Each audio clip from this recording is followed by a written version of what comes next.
Good morning everyone. Current affairs की series में 18 जुलाई पे हम पहुंच चुके हैं और आज 10 नए करंट अफेयर्स के जो इश्यूज़ हैं उसको हम डिस्कस करेंगे एमसीक्यू के through. This is brief introduction about me. My name is Prince Luthra, all India rank 577 from UPSC CSC 2014 batch. आज के जो 10 एरियाज हम डिस्कस करेंगे उसको यहाँ पर देख लेते हैं। तो आज हमारा discussion nominated members of Rajya Sabha को लेकर रहने वाला है। 2 क्वेश्चन इसको लेकर डिस्कस करेंगे। क्लाउड बस्ट के बारे में एक क्वेश्चन रहेगा, ट्रीज के बारे में एक हमारा एमसीक्यू रहेगा, फॉसिल फ्यूल, आईआईएसटी, सीप्री जैसी जो ऑर्गेनाइजेशन हैं इनको डिस्कस करते हुए डिफेंस सेक्टर के बारे में एक क्वेश्चन रहेगा और 2 क्वेश्चन हमारे जोनल काउंसिल को लेकर रहने वाले हैं। यहाँ पर टारगेट को सेट करें, जो कट ऑफ रखी गई है दैट इज ऑफ 6 मार्क्स। तो आपको कोशिश करनी है कि 6 या 6 से ज़्यादा आप स्कोर करिएगा to be in the safe zone. But otherwise अगर आप कम भी स्कोर करते हैं तो भी चलेगा, लेकिन हाँ धीरे धीरे कोशिश आपको यही करनी है कि आपको इंप्रूवमेंट जरूर करनी है। जितना भी आप कम से कम भी स्कोर करें उससे आगे बढ़ते हुए। तो यहाँ पर अगर आपका स्कोर 2 या 3 भी रहता है कोई बात नहीं, आप देखिएगा कि 7 क्वेश्चन जो आपके गलत हुए वो कहाँ पर हुए और मेक श्योर कि आने वाले टाइम में वहां पर गलती ना हो। फर्स्ट क्वेश्चन पे चलते हैं।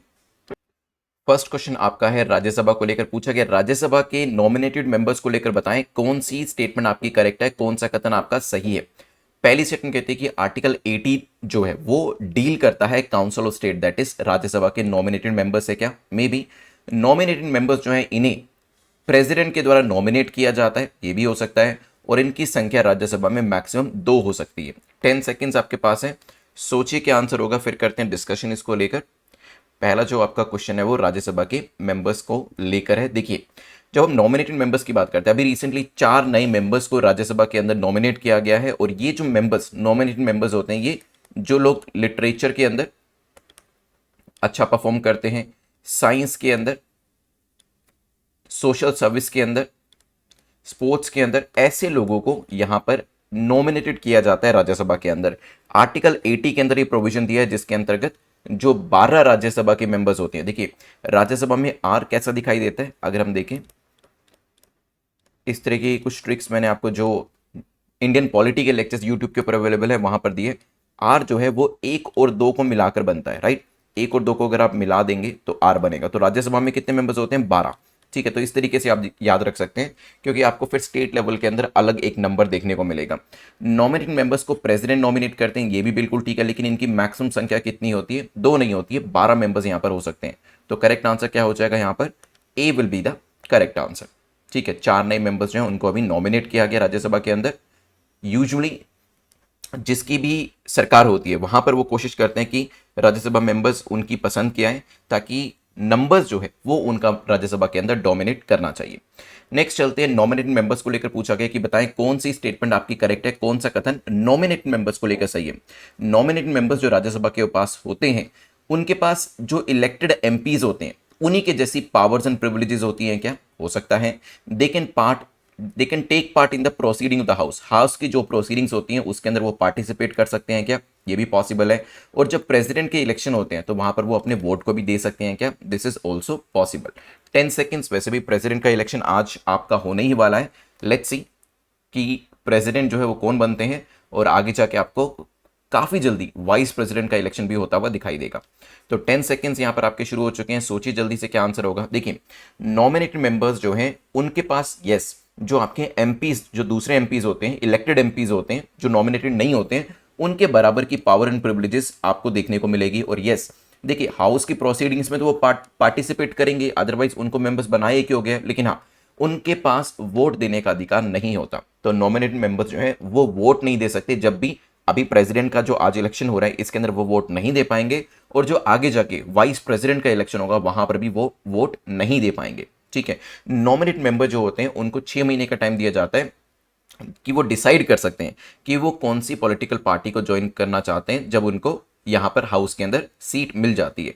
अगर 6 महीने के बाद वो किसी पार्टी को यहां पर ज्वाइन करते हैं तो वहां पर उससे डिफेक्शन माना जाता है और डिस्क्वालिफिकेशन भी उनका किया जाता है। ये सभी चीजें हम इंडियन पॉलिटी में पढ़ेंगे, बट हाँ यहां पर हम नॉमिनेटेड मेंबर्स जो हैं उनको एक करंट अफेयर्स के पॉइंट ऑफ व्यू से पढ़ रहे हैं। आंसर क्या हो जाएगा, A will be the correct answer. ठीक है, तो यहाँ पे प्रेसिडेंट वाइस प्रेसिडेंट के जो इलेक्शंस होते हैं वहां पर वोटिंग नहीं करी जा सकती, ये ध्यान रखिएगा।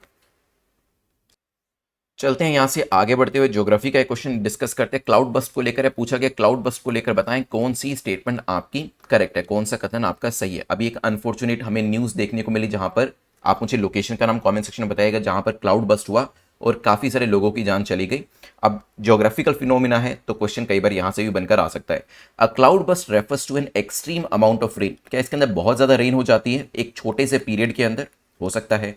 आईएमडी, इंडियन मेट्रोलॉजिकल डिपार्टमेंट ने ही एक डेफिनेशन दी है इसकी, पूछा गया क्या ये डेफिनेशन सही है। इसके अंदर जो रेन है वो 100 mm से ज़्यादा होनी चाहिए 1 घंटे के अंदर और 20 से 30 स्क्वायर किलोमीटर एरिया के अंदर। बताएं, 10 सेकेंड्स आपके पास हैं, फिर डिस्कशन करेंगे इसको लेकर। देखिए जहां पर आप देखें कहीं ना कहीं ये तो पक्की हमें पता चलती है कि रेनफॉल ज़्यादा होनी चाहिए, क्योंकि वो यहाँ पर भी दिया है और आईएमडी के हिसाब से भी यहाँ पर 100 mm से ज़्यादा की रेन बताई है।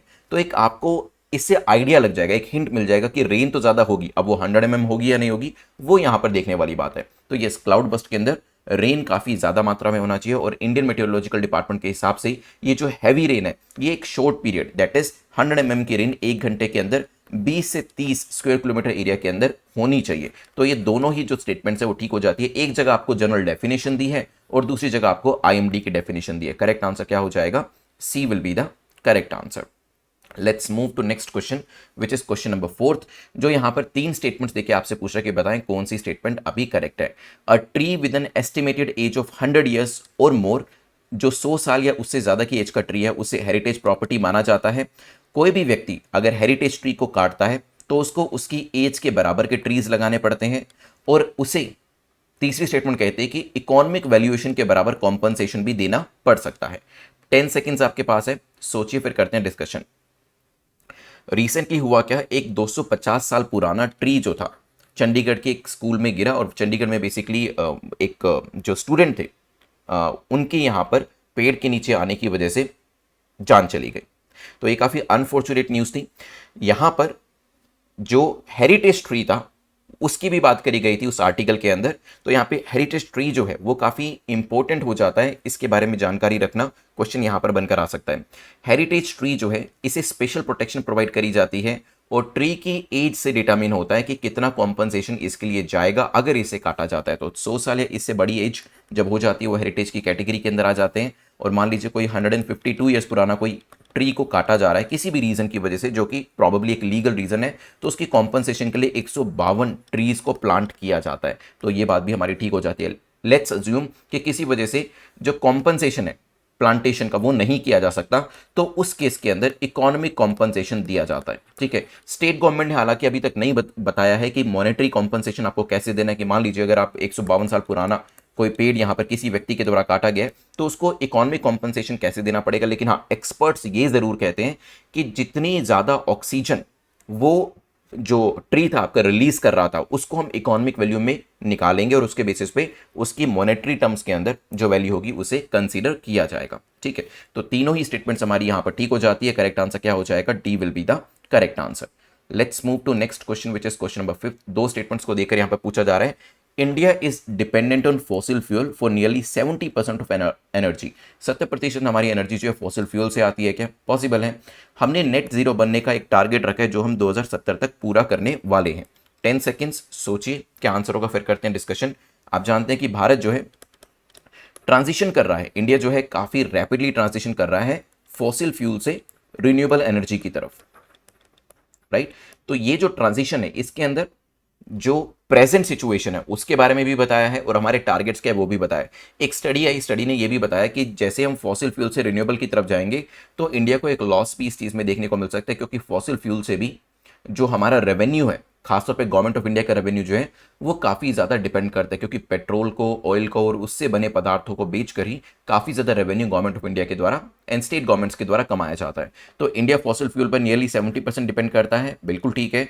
हमने नेट जीरो बनने का जो टारगेट रखा है वो 2070 तक रखा है, तो 2070 तक चांसेस आर वेरी लाइकली कि हम नेट जीरो बन जाएंगे। नेट जीरो का मतलब क्या है कि जितना CO2 रिलीज किया जा रहा है उतना हम एब्जॉर्ब भी कर रहे हैं, तो हमारी वजह से जो एनवायरमेंट है उसको किसी तरीके का नुकसान नहीं हो रहा है। Correct answer will be C. Let's move to next question which is question number 6।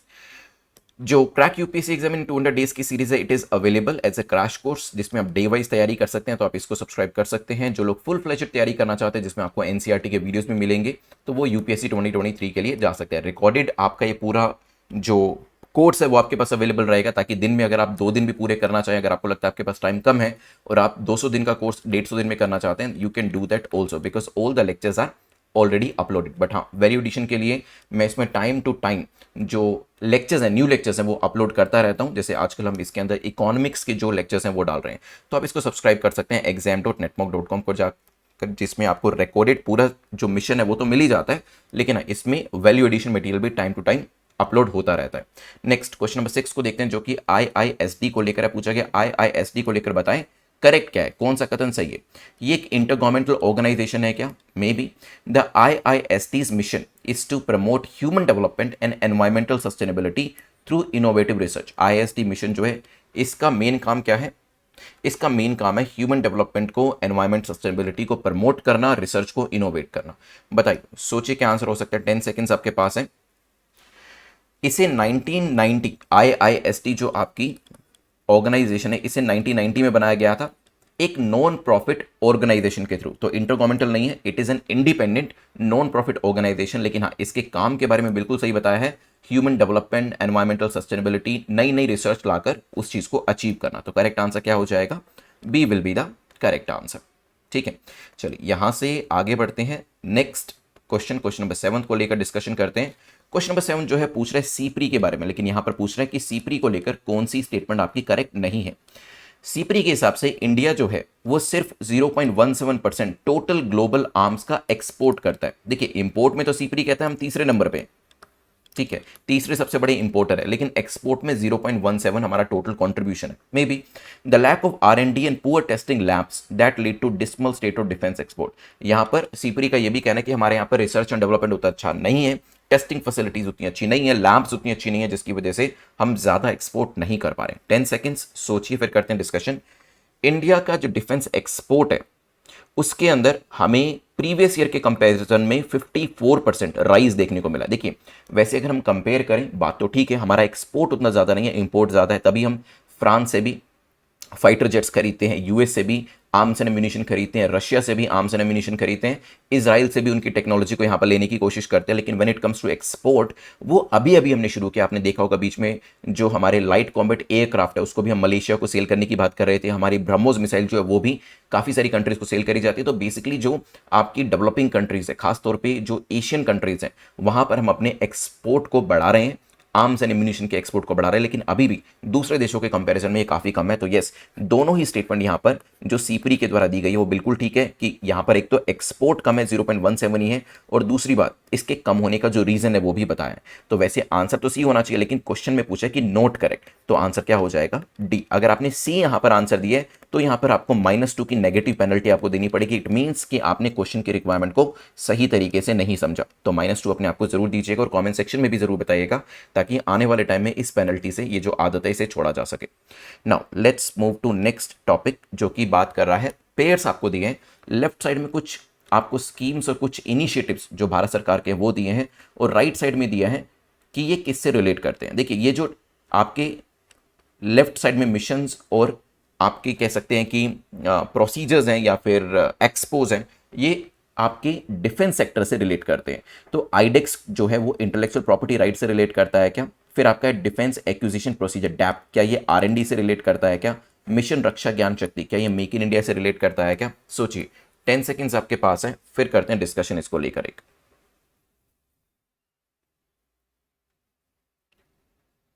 चलिए देखिए, जो आईडेक्स है, आईडेक्स की फुल फॉर्म है इनोवेशन फॉर डिफेंस एक्सेलेंस। क्या फुल फॉर्म है?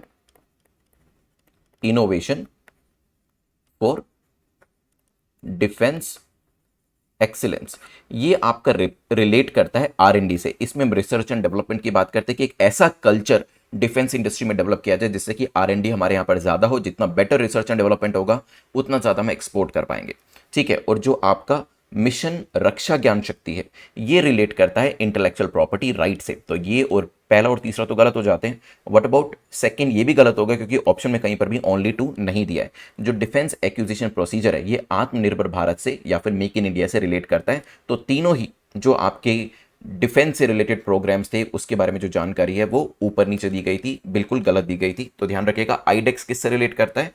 आईडेक्स इज रिलेटेड टू, यहां पर एक बार इसे क्लीन करके बता देता हूं, रिसर्च एंड डेवलपमेंट से। जो डैप है वो किससे रिलेट करता है? आत्मनिर्भर भारत या मेक इन इंडिया से। मिशन रक्षा ज्ञान शक्ति, ये आपका इंटेलेक्चुअल प्रॉपर्टी राइट से रिलेट करता है। ठीक है, ये चीजें ध्यान रखिएगा। चलते हैं यहां से आगे बढ़ते हुए, नेक्स्ट क्वेश्चन जोनल काउंसिल को लेकर है। पूछा गया कि जोनल काउंसिल के चेयरमैन कौन होते हैं, कौन इसे प्रिसाइड करता है। प्रेसिडेंट ऑफ इंडिया करते हैं, prime minister of the country करते हैं, होम मिनिस्टर करते हैं, या फिर स्पीकर करते हैं। 10 सेकेंड्स। अभी रिसेंटली जो है 30th मीटिंग जो है वो हो रही है जोनल काउंसिल की, जिसे नेशनल जोनल काउंसिल कहा जाता है, और ये हो रही है जयपुर के अंदर। ठीक है, कहां पर ये मीटिंग हो रही है, it is organise at Jaipur. तो कौन इसे हेड कर रहा है, इसे गृह मंत्री, होम मिनिस्टर हेड करते हैं। चीफ मिनिस्टर, जितने भी राज्य के चीफ मिनिस्टर होते हैं हर जोन के हिसाब से, वो इसके अंदर वाइस चेयरमैन का रोल निभाते हैं जोनल काउंसिल की तरफ से। ठीक है, इसमें जो स्ट्रेस दिया जाता है वो पुलिस ऑफिसर्स की ट्रेनिंग को लेकर हो सकता है, या फिर कटिंग एज टेक्नोलॉजी को लाने को लेकर हो सकता है, या फिर ऑनलाइन जो क्राइम्स हो रहे हैं उसको रोकने को लेकर हो सकता है। और क्योंकि सारे स्टेट्स भी इसमें शामिल होते हैं, तो रिवर वाटर शेयरिंग के जो इश्यूज होते हैं उनको भी यहां पर डील किया जाता है। तो करेक्ट आंसर क्या हो जाएगा, C will be the correct answer here. हमारे यहाँ पर जो जोन्स है, नॉर्दर्न जोन देख सकते हैं, सेंट्रल जोन देख सकते हैं, eastern, north eastern, western and southern zones यहाँ पर क्रिएट करे हुए हैं। लास्ट क्वेश्चन जोनल काउंसिल को लेकर ये पूछा गया, जोनल काउंसिल को लेकर बताएं कौन सी स्टेटमेंट करेक्ट है। क्या ये नेशनल इंटीग्रेशन का काम करती है, हो सकता है। क्या ये कॉपरेशन स्टेट्स के अंदर लाने की कोशिश करती है, this is also possible. Any matter of common interest in the field of economic and social planning, उसे डिस्कस किया जाता है। कोई भी अगर इकोनॉमिक या सोशल प्लानिंग का इशू है कॉमन इंटरेस्ट का, तो उसे भी यहां पर डील किया जाता है। मे भी, हो सकता है, सोचिए। चलिए देखिए, जोनल काउंसिल में जो तीनों स्टेटमेंट्स दिए कहीं ना कहीं वो आपको दिखाई देगा कि वो कॉमन सेंसिकल स्टेटमेंट्स है। क्योंकि यहां पर अगर जोन्स की बात करें, अब हम जब भी जोनल काउंसिल की मीटिंग करेंगे, स्टेट्स को लड़ाने की कोशिश तो करेंगे नहीं, डेफिनेटली स्टेट्स के बीच में कॉपरेशन, कोऑर्डिनेशन बना रहे, नेशनल इंटीग्रेशन बना रहे, इसी की बात करेंगे। अगर उनके कोई मुद्दे हैं जिसके ऊपर कोई झगड़ा है, कोई विवाद है, कोई कॉन्फ्लिक्ट है, दैट कुड बी रिजोर्टेड और दैट कुड बी सोल्ड, ये हमारी कोशिश यहां पर रहने वाली। और you can say that should be the effort of the central government, which is basically the body is presided by the home minister. तो यहां पर एक कॉपरेशन का क्लाइमेट क्रिएट करने की भी कोशिश करी जाती है। करेक्ट आंसर क्या हो जाएगा, D will be the correct answer. जल्दी से पूरे लेक्चर को रिवाइज करते हैं, बिकॉज यहां पर रिविजन से फायदा क्या होगा, 30% मोर मटेरियल आप रिटेन कर पाएंगे विद जस्ट 2 मिनट्स इन्वेस्टमेंट। फिर मैं आपको prelims question of the day दूंगा और टॉपर्स को भी यहां पर देखेंगे।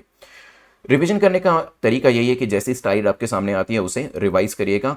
कमेंट सेक्शन के अंदर ज़्यादा से ज़्यादा चीज़ें उसको लेकर लिखिएगा। जैसे मैं अगर आपसे पूछूं कितने राज्यसभा के अंदर नॉमिनेटेड मेंबर्स हो सकते हैं, जल्दी से बताइए। कौन यहाँ पर नॉमिनेट करता है, प्रेसिडेंट नॉमिनेट करते हैं। अभी 4 लोगों को नॉमिनेट किया गया, वैसे टोटल 12 मैक्सिमम मेंबर हो सकते हैं।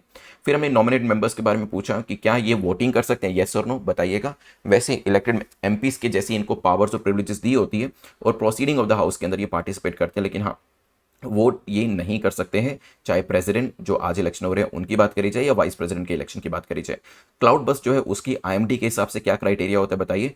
तो यहाँ पर रेन जो होती है शॉर्ट पीरियड के अंदर, उसके बारे में डिस्कशन किया था। कम से कम समय में ज़्यादा से ज़्यादा जब रेन हो जाती है उसके बारे में डिस्कशन किया था। और at the same time IMD की बात करें तो यहाँ पर 100 mm की रेन पर आर 20 to 30 स्क्वायर किलोमीटर के अंदर। देन हमने यहाँ से आगे बढ़ते हुए डिस्कशन किया था जो आपके हेरिटेज ट्रीज होते हैं उसके बारे में। तो कितनी एज होनी चाहिए यहाँ पर हेरिटेज प्रॉपर्टी बनने के लिए, 100 या इससे ज़्यादा। और अगर इस तरीके के पेड़ों को या किसी भी तरीके के पेड़ों को काटा जाता है तो उनकी एज के बराबर जो नंबर ऑफ पेड़ होते हैं, नंबर ऑफ ट्रीज होते हैं, वो यहाँ पर लगाने पड़ते हैं। और अगर वो पॉसिबल नहीं है तो उसका एक मॉनेटरी कॉम्पनसेशन देना पड़ता है। फॉसिल फ्यूल 70% हम यूज़ कर रहे हैं, धीरे धीरे ट्रांजिशन की तरफ जा रहे हैं। हम नेट जीरो कब तक बनने वाले हैं, जल्दी से बताएं। नेट जीरो कब तक बन जाएंगे, आंसर करिएगा कॉमेंट सेक्शन के अंदर। और क्वेश्चन नंबर 6 में आईएसटी के बारे में देखा था हमने, इंटर गवर्नमेंटल ऑर्गेनाइजेशन है क्या, बिल्कुल भी नहीं। ये एक non government non profit organisation है। It is an independent organisation जिसका मेन काम क्या है, जो एनवायरमेंट है उसको इंटीग्रेट करना, उसके चैलेंजेस को फेस करना, सोशल प्रायोरिटीज़ को डिसाइड करना, इनोवेशन लेकर आना, ये सभी चीज़ें। फिर यहाँ से सीपरी के बारे में देखा था। सीपरी में हमने देखा कि हमारा एक्सपोर्ट उतना ज़्यादा नहीं है जितना हमारा इंपोर्ट है, बट धीरे धीरे एक्सपोर्ट हमारा बढ़ रहा है। यहाँ पर बताया गया कि रिसर्च एंड डेवलपमेंट जितना बेहतर करेंगे उतना बेहतर हमारा एक्सपोर्ट होता चला जाएगा। आईडेक्स किससे रिलेट करता है बताइए। It is related to research and development. जो आपका DAP that is defence acquisition procedure है 2020 का, ये मेक इन इंडिया आत्मनिर्भर भारत से रिलेट करता है। मिशन रक्षा ज्ञान शक्ति इंटेलेक्चुअल प्रॉपर्टी राइट से रिलेट करता है। और लास्ट में जोनल काउंसिल के बारे में डिस्कशन किया था। कौन हेड करता है इसे, होम मिनिस्टर हेड करते हैं। मेन काम क्या है बताएं, what is the main task zonal council के। कुछ 2-3 काम मैंने आपको बताए थे, जल्दी से बताइए इसके मेन काम क्या थे। यस, इंटीग्रेशन, कॉपरेशन, कोऑर्डिनेशन और स्टेट्स आपस में सामंजस्य कोऑर्डिनेशन बनाकर रखें, ये इसका मेन काम है। Prelims question of the day जो है वो मैं आपसे पूछूंगा, यही चीज सिंपल सी है कि बताएं नेट जीरो जो हम बनने की बात कर रहे हैं इंडिया के अंदर काफ़ी सारी कंपनीज ने तो ये कहा कि हम 2050 तक नेट जीरो हो जाएंगे। बताएं नेट जीरो में इंडिया का टारगेट क्या है और चाइना का टारगेट क्या है। ठीक है, नेट जीरो दोनों कंट्रीज कब तक बनने वाली हैं ये बताइएगा। और जो कमेंट सेक्शन है उसमें 10 में से आपने कितना स्कोर किया ये भी ज़रूर बता दीजिए। अगर 6 या 6 से ज़्यादा स्कोर है of course you are in the safe zone. और बाकी टॉपर्स जो हैं वो भी आपको कमेंट सेक्शन के अंदर पता चल जाएंगे अगर किसी ने 10 on 10 स्कोर किया है तो। अगर नोटिफिकेशन मिल रहा है आपको तो बहुत अच्छी बात है, नहीं तो यहाँ पर बेल आइकन को प्रेस करिएगा और उसके बाद ऑल बटन को प्रेस करिएगा ताकि सारे नोटिफिकेशन आप तक पहुँच जाए। Thanks for watching this video, have a nice day, take care, good bye.